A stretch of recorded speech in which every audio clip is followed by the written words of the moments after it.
Brandon Black and I started working on ego-free leadership in 2012, 2013.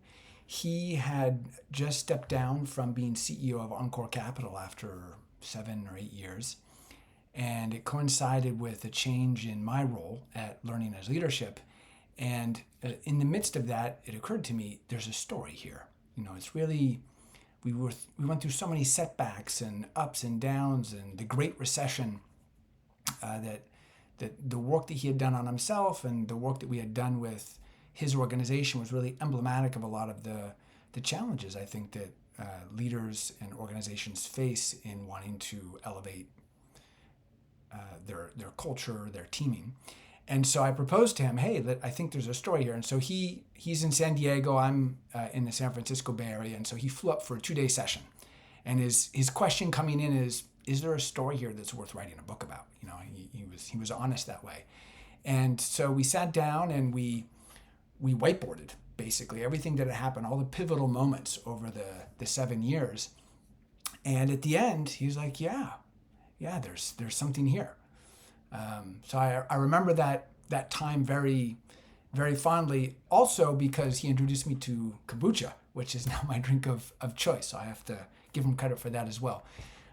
But putting aside that random factor, it really launched us into, okay, what does it take to write a business book? And at the time I had written a memoir, but I had never written a business book. I had never written a book proposal, and we were really starting from scratch, with the blank page, trying to figure out what goes in it and how to write it and how to get a publisher. And so that in of itself was really a challenge in the unknown. And then once we got a publisher, we started working on the book itself, and that was, really a challenging process.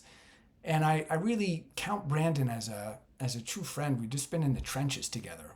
7 years when we were working together during his time at Encore Capital and the work that we did with him and his organization. And then initially I thought, it'll take us a year to write this book, but it really took us 3.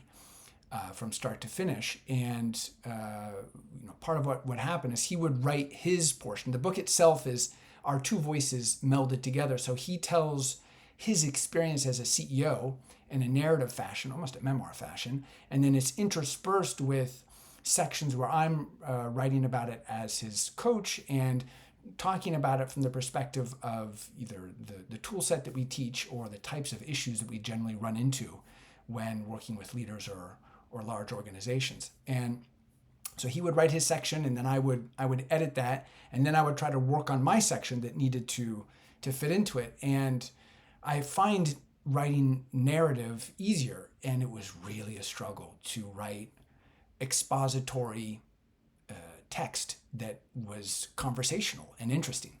And there was just so many moments of failure and futility, quite honestly, where I'd read what I'd written and I think, nobody knows us.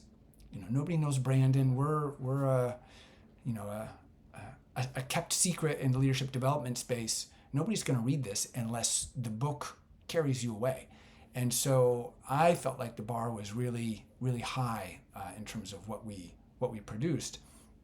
And I really just want to express my gratitude to Brandon because we were in it together all of those years, and in the end, it's he put his story out there. He shared his challenges, his fears, the not pretty side of some of his behaviors, and so many dozens of people over the years have reached out to us, and the thing they say is, I so relate to Brandon.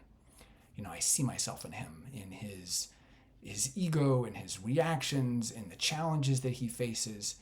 And my perspective is it's really it's his story, his authenticity that carries the book. And I hope it's something that does carry the reader and is really engaging. And people have told me they earmark it and write notes on it. So in the end, it's been a meaningful expression of work that at LAL we've been doing now for almost 40 years. was hard to encapsulate all that in a book, and I feel happy about what it offers to the world.